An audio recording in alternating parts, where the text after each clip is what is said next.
Le Flash Info avec le centre de stockage de la Manche. Nucléaire et les évaporateurs de l'usine de Lac sous haute surveillance. La corrosion sur ces équipements s'est avérée plus rapide que prévu, mais estimant qu'ils ne présentaient pas de péril imminent, l'autorité de sûreté nucléaire a choisi de ne pas les arrêter, mais indiqué que leur état nécessitait un suivi particulier.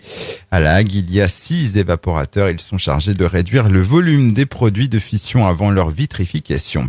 Une nouvelle étape franchie dans le chantier de la construction du nouveau site des maîtres laitiers du Cotentin. 40 ans, il vient d'être mis hors d'eau et pour l'occasion, une visite et un méchoui a eu lieu hier, rassemblant les partenaires de cette construction autour de Philippe Loiseau, directeur général de Thébault Ingénierie, et Christophe Levavasseur, président des maîtres laitiers.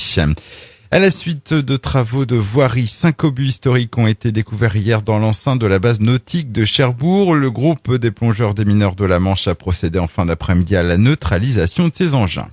C'est parti pour 4 jours de fête à Granville jusqu'à dimanche, 14e édition du festival Sortie de Bain consacré aux arts de la rue. Plus de 150 représentations gratuites seront proposées dans toute la ville. Agnès Lègle, la directrice du festival. C'est un festival sur les arts de la rue pendant 4 jours. Que ce soit de théâtre, de danse, de cirque ou d'autres disciplines. Et nous accueillons une cinquantaine de compagnies pour présenter leur spectacle, bien sûr, en extérieur. Il y a un petit fil rouge, évidemment, cette année. Le Tour de France était tout désigné et donc nous aurons un certain nombre d'animations qui seront un vrai clin d'œil à ce Tour de France.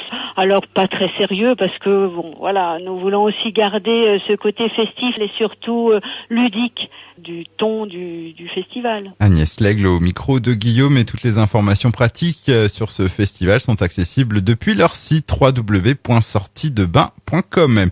Et puis de la nouveauté du côté de la SNCF, puisqu'il est désormais possible de se rendre de Paris au Mont-Saint-Michel du lundi au dimanche. Un aller-retour est proposé par jour, un trajet qui s'effectue en train jusqu'à Villedieu-les-Poêles, puis le reste s'effectue en car. Le Flash Info vous a été présenté par Landra, centre de stockage de la Manche à Digulville. Pour en savoir plus et visiter notre centre, 0810 120 172, coup d'un appel local.